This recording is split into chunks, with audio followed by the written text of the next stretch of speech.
At 18 weeks pregnant, a doctor told us our baby probably wouldn't survive. And what I didn't realize in that moment was this wasn't just a diagnosis. This was my first lesson in how the medical system quietly fails families in real time. If you are ever sitting in a room and someone drops a catastrophic diagnosis on you, I need you to know exactly what to do next because we didn't. And if you're facing a high stakes diagnosis, navigating high risk pregnancy, NICU stay, or complex care, this channel is where I break down exactly how to advocate inside these rooms. So stay with me. After 5 years of infertility and IVF, we finally made it to 18 weeks. The anatomy scan was supposed to be routine. Instead, the ultrasound tech went quiet. She kept scanning his abdomen over and over. Eventually, we were told there was fluid in his belly. It's probably nothing, they said, but we're sending you to maternal fetal medicine. Here's the first breakdown. When a provider says probably nothing, but escalates you anyway, that's a signal. Here's what a paper gangsta says in that moment. I'd like a copy of today's ultrasound report before I leave. What exactly did you see? On a scale of 1 to 10, how concerned are you? You write down fluid in abdomen, MFM referral, level of concern. That's your first receipt. Because once this starts moving fast, you will forget what was said. And the system will not slow down for you. We were sent for more testing. Fetal echo, amniocentesis, genetic panels. Everything kept coming back normal. And here's the trap. The system says normal, and your brain automatically hears safe. But normal just means we didn't find the specific thing we were testing for. No one settles down and explains what was still unexplained. And here's a reality most parents never hear.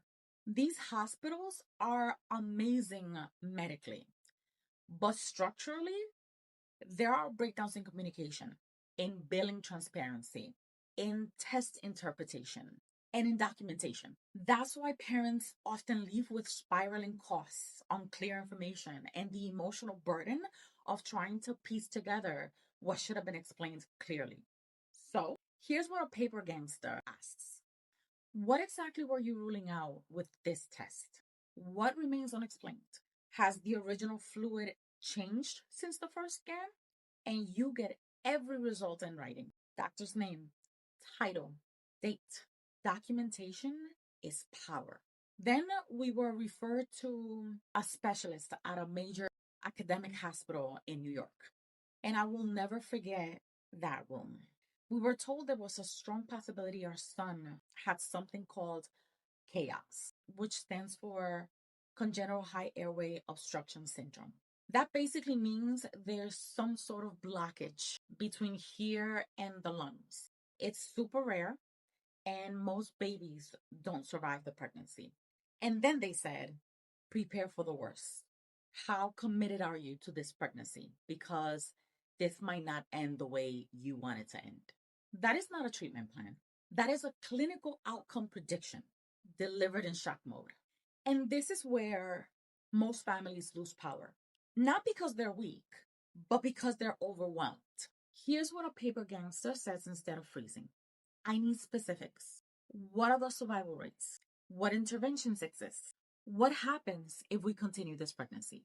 What happens if we don't? And I want all of this documented in my chart. Because once it's in writing, you are not just a hopeless case. You are a patient with data. And data can be challenged, second opinioned, escalated. We were given options. But here's something no one tells you.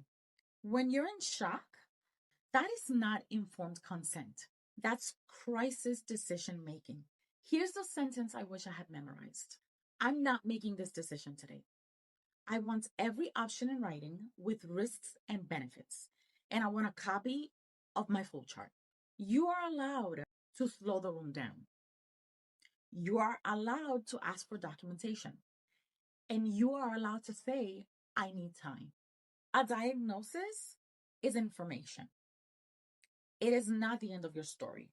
In part 2, I'm breaking down the pressure we were under, and the questions I wish I had asked before making any decision in that room.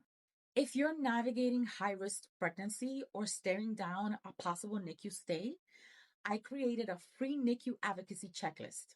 The exact documentation and questions I wish someone had handed me before we entered that system is linked in the description. And if you need someone to break this down with you step by step, subscribe. I'm teaching families how to navigate this system without walking blind.